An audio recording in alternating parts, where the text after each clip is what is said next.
ஆலயா cotton வேட்டிகள், ஷர்ட்டுகள், wedding celebration.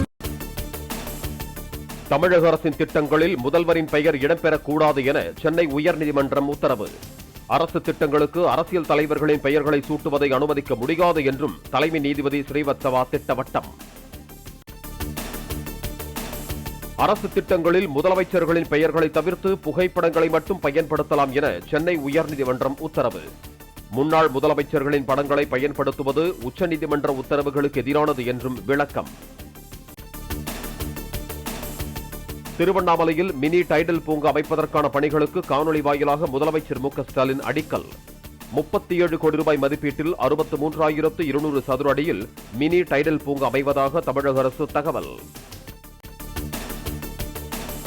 Thoothukudi மாவட்டம் கோவில்பட்டியில் தீப்பெட்டி உற்பத்தியாளர்களுடன் எடப்பாடி பழனிசாமி சந்திப்பு. கடலை மிட்டாய் உற்பத்தியாளர்களையும் சந்தித்து குறைகளை கேட்டறிந்தார். தூத்துக்குடி மாவட்டத்தில் 2வது நாளாக எடப்பாடி பழனிசாமி மக்களை காப்போம், தமிழகத்தை மீட்போம் பிரச்சார பயணம். பிரச்சார பயணத்தில் பாஜக மாநில தலைவர் நயினார் நாகேந்திரன் உள்ளிட்டோரும் பங்கேற்பு. இயல்பாக அமைந்த அதிமுக பாஜக கூட்டணியை கண்டு முதலமைச்சருக்கு நடுக்கம் ஏற்பட்டிருக்கிறது. அதிமுகவை பாஜக விழுங்கிவிடும் என திமுக அவதூறு பரப்புவதாகவும் எடப்பாடி பழனிசாமி குற்றச்சாட்டு.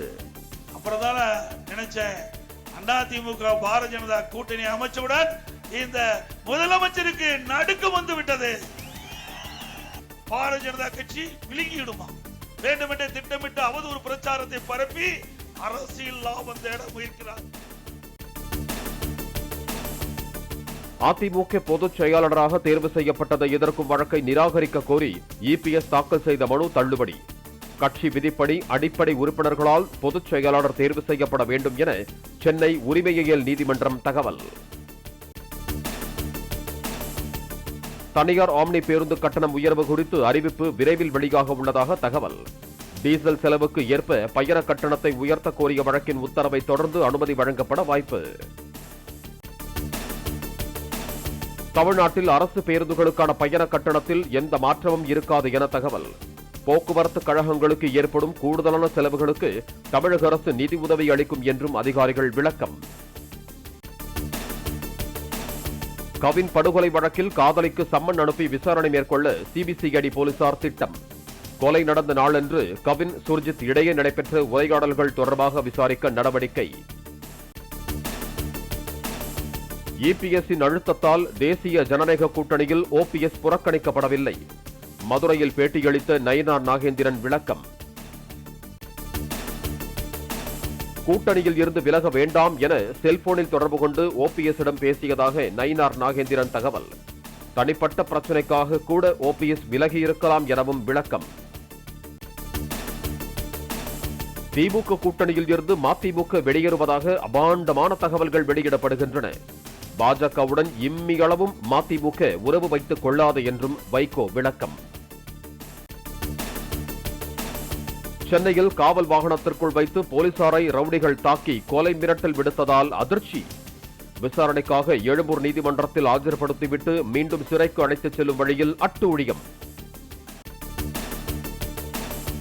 இந்தியாவில் சர்வதேச விமான பயணிகளை கையாள்வதில் சென்னை விமான நிலையம் 4வது இடத்திற்கு சறுக்கல்.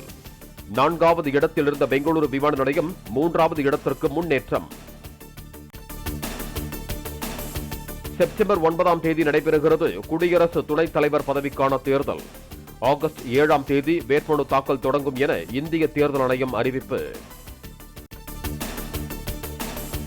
47 வயது வீட்டு பணிப்பெண்ணை பாலியல் வன்கொடுமை செய்த வழக்கில் முன்னாள் பிரதமர் தேவே கவுடாவின் பேரன் பிரஜ்வல் ரேவண்ணா குற்றவாளி என தீர்ப்பு. 26 சாட்சிகள் குறுக்கு விசாரணை செய்யப்பட்ட நிலையில் தண்டனை விவரம் நாளை அறிவிக்கப்படும் என தகவல்.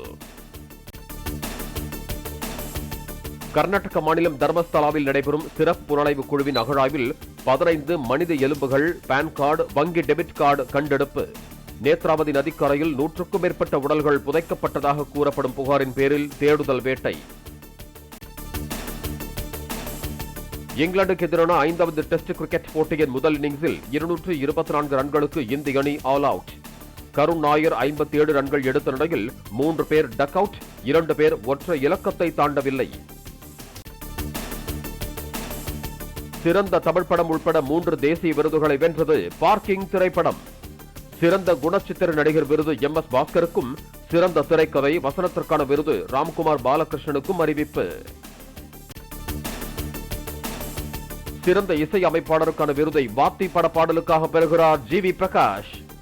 சிறந்த ஒளிப்பதிவாளர் விருது லிட்டில் விங்ஸ் என்ற தமிழ் ஆவணப்பட ஒளிப்பதிவாளர்கள் சரவண மருது, சவுந்தர பாண்டியன் மற்றும் மீனாட்சி சோமனுக்கு அறிவிப்பு. அட்லி இயக்கிய ஜவான் படத்தில் நடித்த ஷாருக் கான் மற்றும் 12th ஃபெயில் ஹிந்தி பட நாயகன் விக்ராந்த் மாசிக்கு சிறந்த நடிகர்களுக்கான தேசிய விருது அறிவிப்பு. சிறந்த நடிகைக்கான தேசிய விருது நடிகை ராணி முகர்ஜிக்கு வழங்கப்படுகிறது. 2023ஆம் ஆண்டிற்கான ஒட்டுமொத்த சிறந்த திரைப்படமாக ஹிந்தியில் வெளியான 12th ஃபெயில் தேர்வு. பாலையா நடித்துள்ள பகவந்த் கேசரி சிறந்த தெலுங்கு மொழி படத்திற்கான தேசிய விருதுக்கு தேர்வு. ஆலயா காட்டன் வேட்டிகள் ஷர்ட்டுகள் வெட்டிங் செலிப்ரேஷன். பிளே ஸ்டோர் மற்றும் ஆப் ஸ்டோரில் இருந்து பாலிமர் செயலியை QR கோடு மூலம் பதிவிறக்கம் செய்யுங்கள். செய்திகளை உடனுக்குடன் பெறுங்கள்.